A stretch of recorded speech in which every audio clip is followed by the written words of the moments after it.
वास्तविक नियंत्रण रेखा पर भारत और चीन की सेनाओं के बीच चल रहे गतिरोध के बीच चीन के विदेश मंत्रालय के प्रवक्ता ने कहा कि सीमा से संबंधित मुद्दों पर चीन का रुख स्पष्ट और सुसंगत है।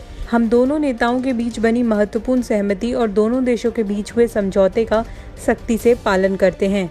इससे पहले चीन के राष्ट्रपति शी जिनपिंग ने सेना से कहा है कि ट्रेनिंग और जंग की तैयारियां तेज कर दें। सबसे मुश्किल हालात को ध्यान में रखते हुए खुद को तैयार करें और मजबूती से डटे रहें। जिनपिंग ने मंगलवार को पीपुल्स लिबरेशन आर्मी और पीपुल्स आर्म्ड पुलिस फोर्स के डेलीगेशन की प्लानरी मीटिंग में ऐसा कहा। उन्होंने किसी खतरे का जिक्र तो नहीं किया, लेकिन उनका बयान ऐसे समय आया है जब बॉर्डर पर चीन और भारत के जवानों के बीच तनाव बना हुआ है।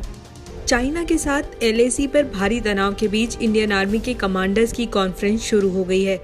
मीटिंग में आर्मी चीफ MM नरवणे भी हिस्सा ले रहे हैं।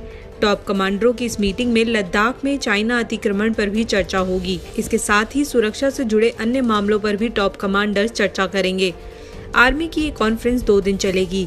ये मीटिंग उसी समय हो रही है जब लद्दाख में भारतीय सीमा पर चाइना ने 5000 से ज्यादा सैनिक खड़े कर दिए हैं और उसके मुकाबले के लिए उतनी ही संख्या में भारत ने फौज खड़ी की है। भारत और चीन के वास्तविक नियंत्रण रेखा पर चीनी सैनिकों की बढ़ती गतिविधियों के बीच प्रधानमंत्री नरेंद्र मोदी ने मंगलवार को देश के शीर्ष सैन्य नेतृत्व के साथ पूरे हालात की समीक्षा की। समीक्षा बैठक में राष्ट्रीय सुरक्षा सलाहकार Ajit Doval, chief of defence staff general Bipin Rawat व तीनों सेनाओं के प्रमुख मौजूद रहे। मंगलवार शाम रक्षा मंत्री राजनाथ सिंह ने लद्दाख में वास्तविक नियंत्रण रेखा पर चीन के साथ तनावपूर्ण माहौल के बीच chief of defence staff general Bipin Rawat और 3 सेनाओं के प्रमुखों के साथ मीटिंग की।